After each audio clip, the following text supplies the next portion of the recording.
is a 63.7% that within the next 62 million seconds, starfleets will be modeled around Earth.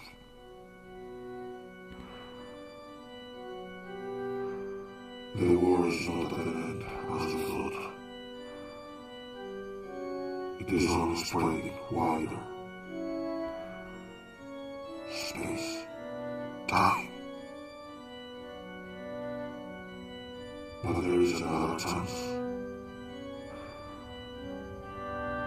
Although time continued to move, it was an unreliable criterion. It could not portray on the theory of weather.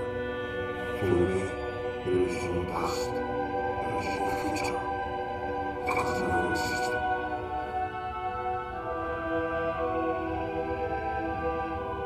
Do you remember? Those of the dawn of the skies, 5,000 Tesla, and the polar seas.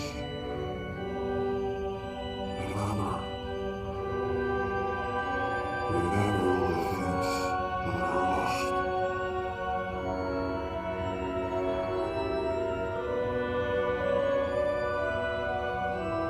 Remember the 1,000 comrades, how it remained to us.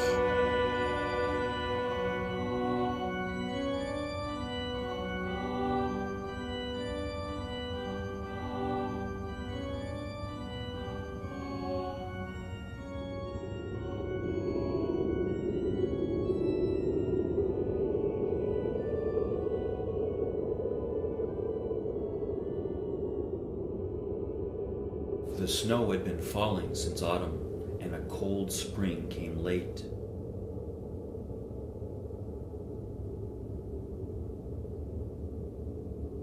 In the fourth year of the micronuclear war, many of things that once existed are now gone.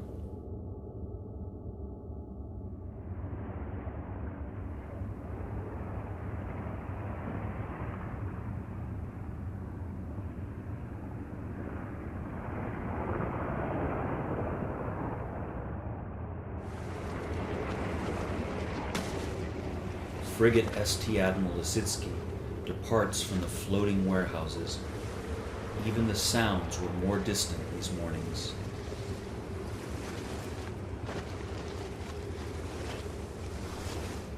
The planet had changed. Anyone could sense that. Even the movement of time itself seemed altered.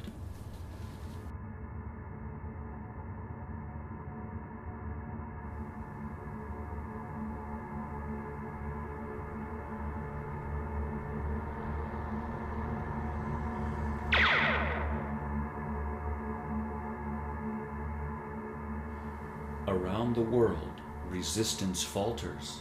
The free peoples surrender, one after the other.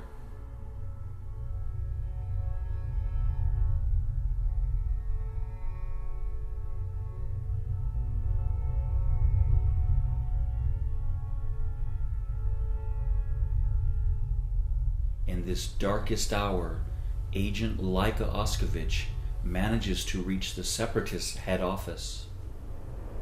In her hands, she is holding something that could change the war.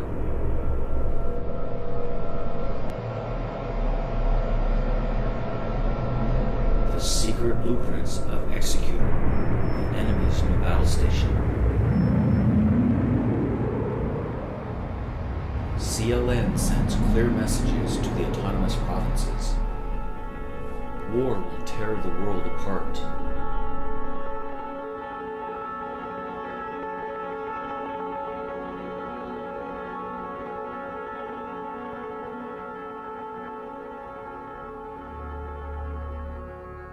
And it's been said that alien beings started these days landing on Earth, extraterrestrials, time travelers, and other, even more inscrutable creatures. Only unification under the planetary empire can guarantee peace.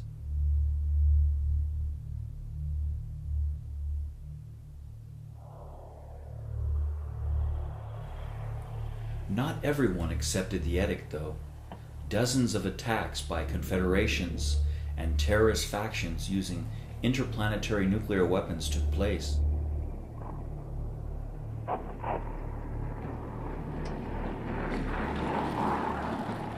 But they were all doomed to fail. The secret of Executor's armor wasn't on the sky, but in the sea.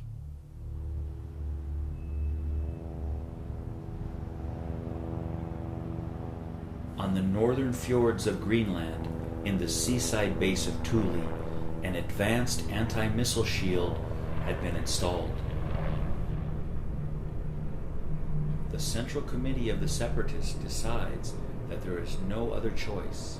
They must strike the base fast in order to crack the spaceship's defenses.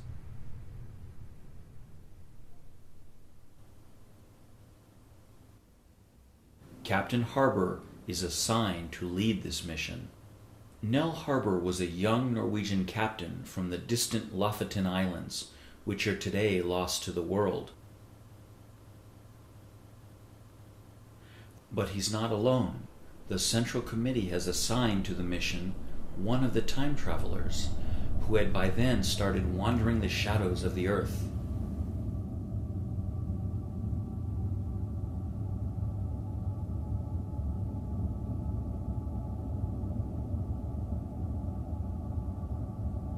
And so Laika Oskovich bids Nell Harbour farewell, with the premonition that this one would be their last. For the sea would keep him for long, and Laika would never again see him as he is now.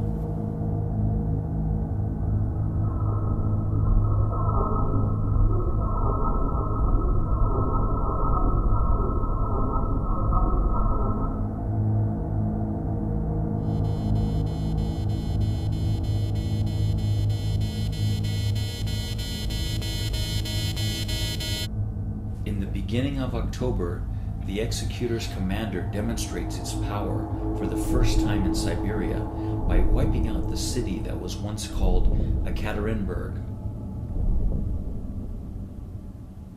So destructive was the strike that only mountains of ash were left to remind humans that there was once life in these territories.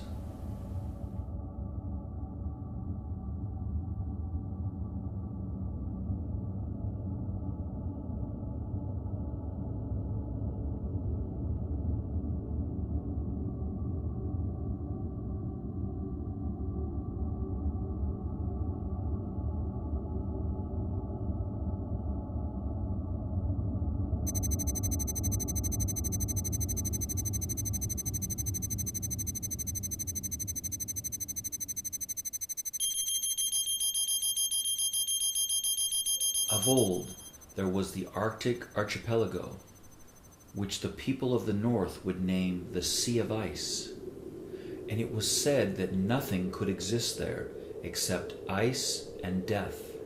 And Tango, where are you guys at? We're just entering base turn to final.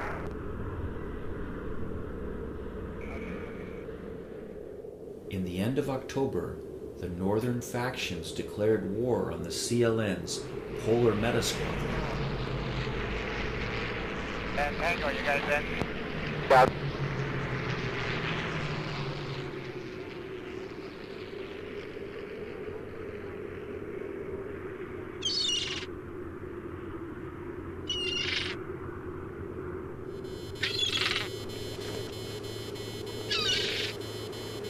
With the outbreak of naval warfare in the Polar, the Central Committee orders immediate sailing. Given a little luck, the frigate Admiral Lisiski may pass unnoticed. Admiral Lisiski is heading south, disappearing into the vastness of the sea.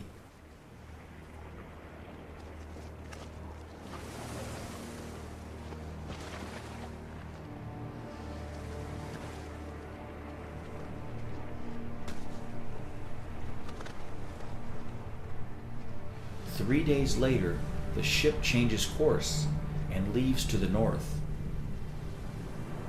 Captain Harbour considers that his ship has been undetected.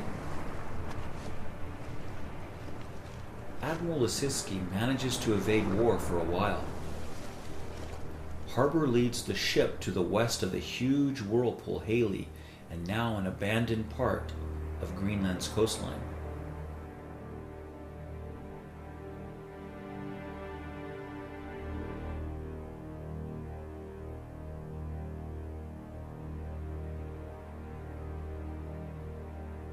Harbor often asks for his lieutenant's advice. For some reason, he feels close to the time traveler. It seems that in his diary, Harbor writes, "There are times that he looks at me, and his gaze is gloomy, if you can really discern emotions in his countenance. His knowledge is endless. His service on this ship is precious, even though it's hard for him to remain in the present. I often feel that he's ready to drift to another dimension of time.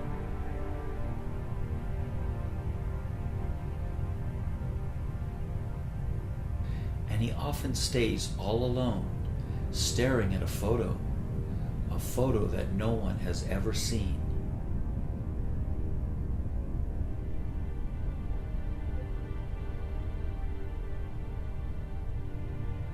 When the ship has already left Nord and is crossing the irradiated sea of Lomonsov, Executor has already reached the North Pole, supporting CLN on the battlefront.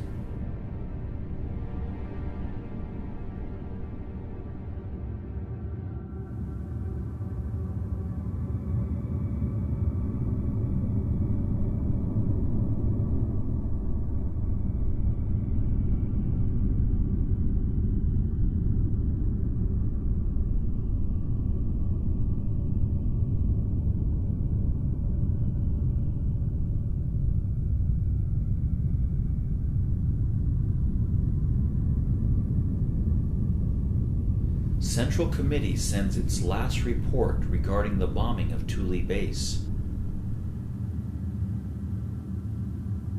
But Laika Oskevich realizes that the ship is heading to its demise. There is no way for Admiral Asitsky to break through Thule's defenses, with the flagship Executor flying over the polar skies. The Central Committee has sealed the crew's fate.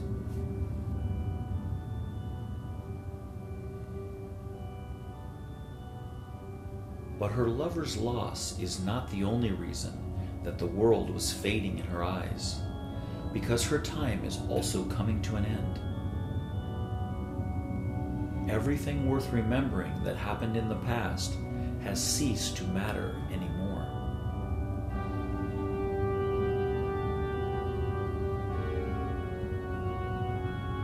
Late December, Admiral Asitsky arrives to the end of the Earth, and the crew sees a great light in the sky. Many sailors are terrified, fearing it to be the Executor. But the ones who could read the skies understand that this was the Alpha Centauri, appearing in the cold sky, larger and more vivid this time of the year.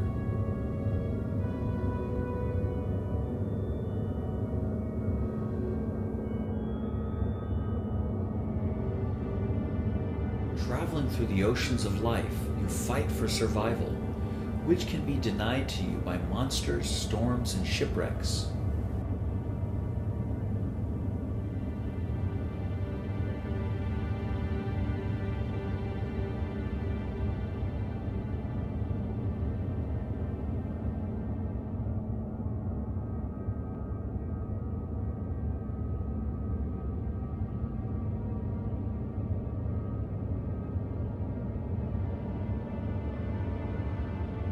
The ship moves quickly, obscured from the base's detection systems, and primes its 12 rows of thermal cannons, attacking the base's defensive systems.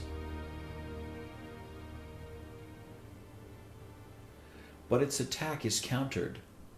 The captain orders a second salvo.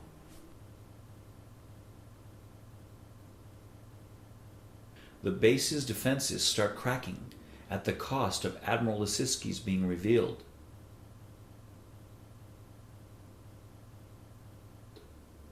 Executor abandons its war operations and rapidly flies back to Thule, approaching the Earth more than ever before. The Central Committee's real plan is complete. Executor is above the ship, caught within the magnetic fields of the Earth.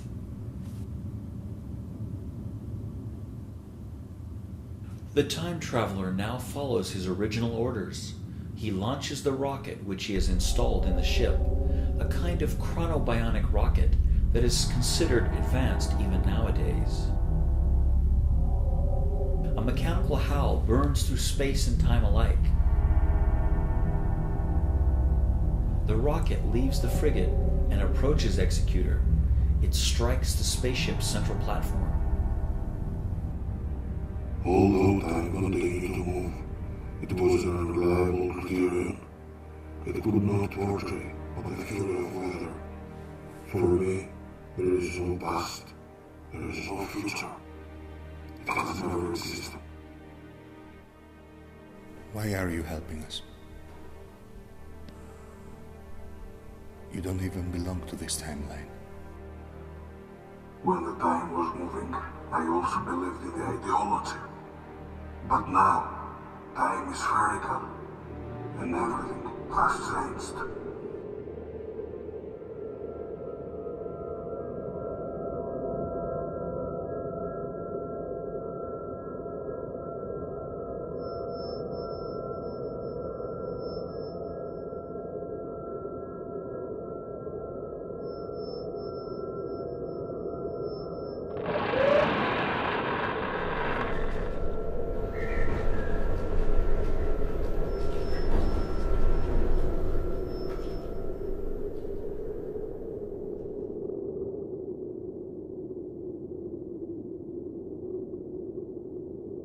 Use of the weapon came at a heavy cost.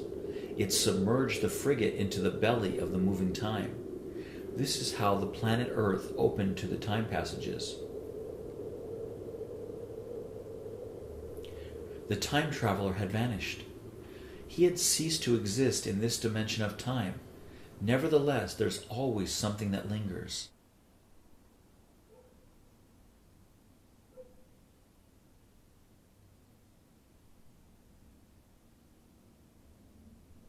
Shortly before losing his senses, Captain Harbour found the photo that the time traveler was looking at during the journey. On the back of the picture, there were curved letters, and Nell Harbour realized that this was his own handwriting.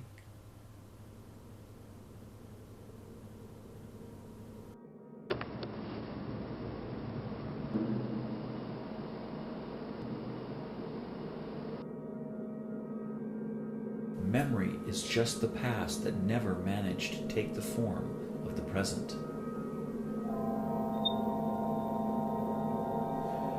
Her hands, the captain has dreamed of many times, and he understood it all, accepting all the world's sorrows within him.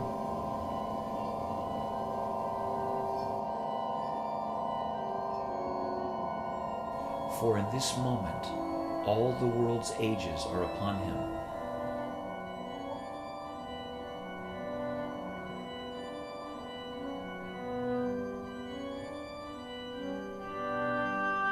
Incoming transmission. All battleships, prepare your weapons. The fleets of time are approaching.